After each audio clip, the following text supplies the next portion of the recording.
I have a problem with the water dispenser on my refrigerator. The water's coming out really, really slowly, and I need to fix that. Let's see what we can do.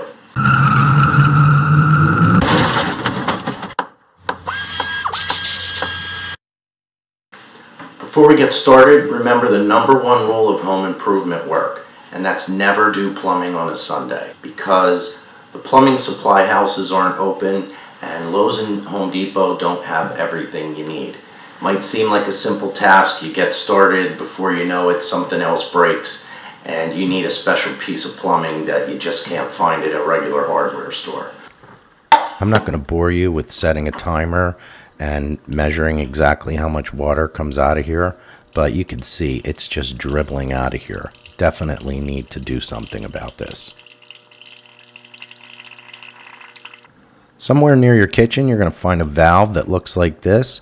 It's called a self-piercing saddle valve, and the way it works is you clamp it onto the pipe and then you turn this little silver thing in and it punches a hole in the pipe, and then you back it off, and that's going to let the water flow out through your plastic pipe. You might not have a braided pipe that looks like this. Maybe you have just a clear plastic pipe. You're going to need to shut the water off before you disconnect this, and I already have the water shut off. These things are really shady. I don't even know why they sell them, but you can see the way this thing is angled and put together. I can't even get the wrench on to disconnect the line.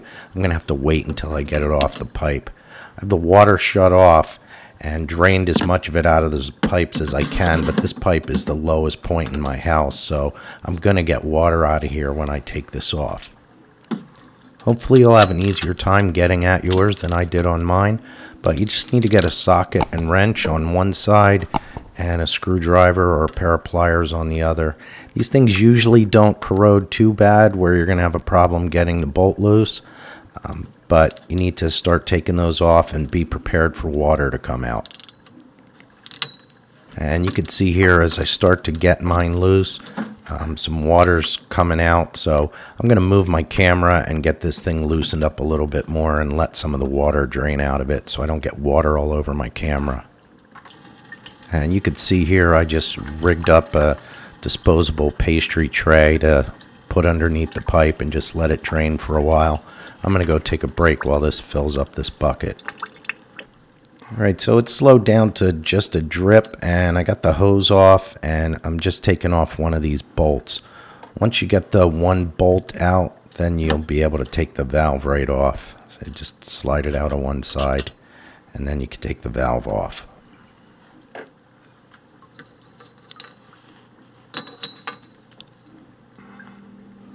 So right here where I'm putting my finger, that's where the hole was.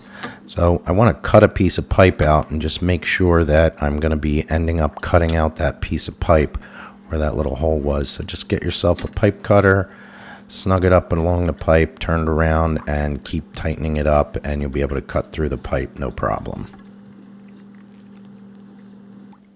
And you'll see as I get near the end of the cut, more water is going to start coming out. I have to get my bucket positioned and then finish spinning this thing around to complete the cut.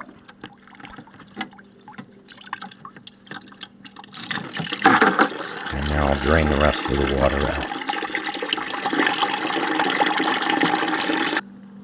This is the valve that I'm going to be putting in. It's a shark bite valve with a 1/4 inch compression, 1/4 turn valve. And you could see in there you get a much bigger flow because you have a full 1/4 of an inch to get through instead of what we had before. Now I'm going to take my handy dandy shark bite tool and put it on the pipe. This also has a depth gauge on it, and it'll show you how far onto the pipe the valve has to go to ensure you're fully seated. Now I'm just going to take my new valve, I'll hold it up against where it needs to go, mark the depth on one end, and then mark where I need to cut the other piece of pipe so I make sure I'm getting rid of that little pinhole and I have enough space to get the valve in there. Now I'll just have to cut the rest of the pipe.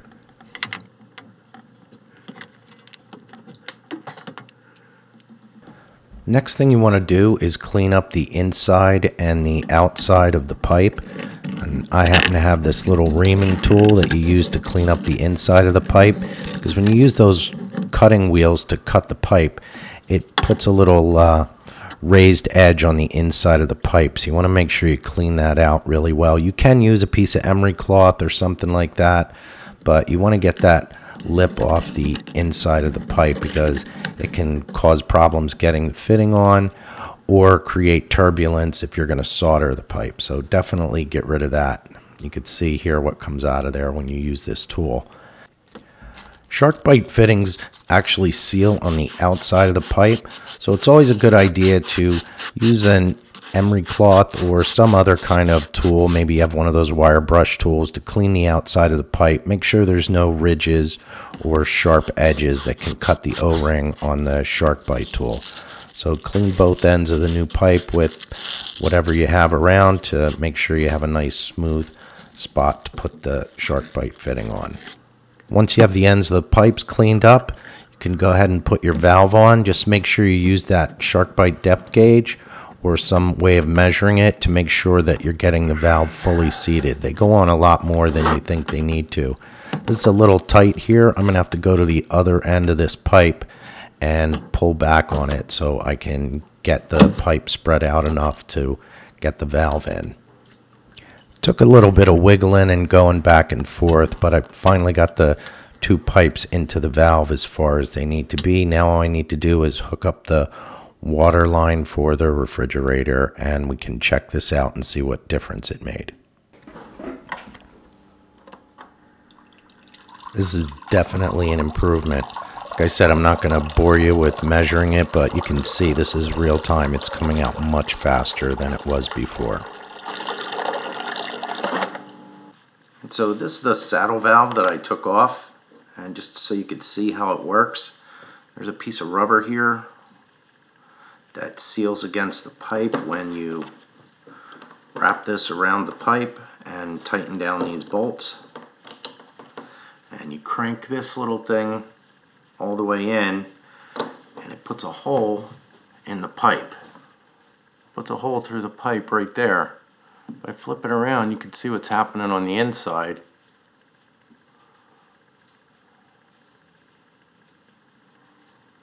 That hole is really, really tiny. You're going to get very little water flow through there. So that's why I switched it out. And here's what I used.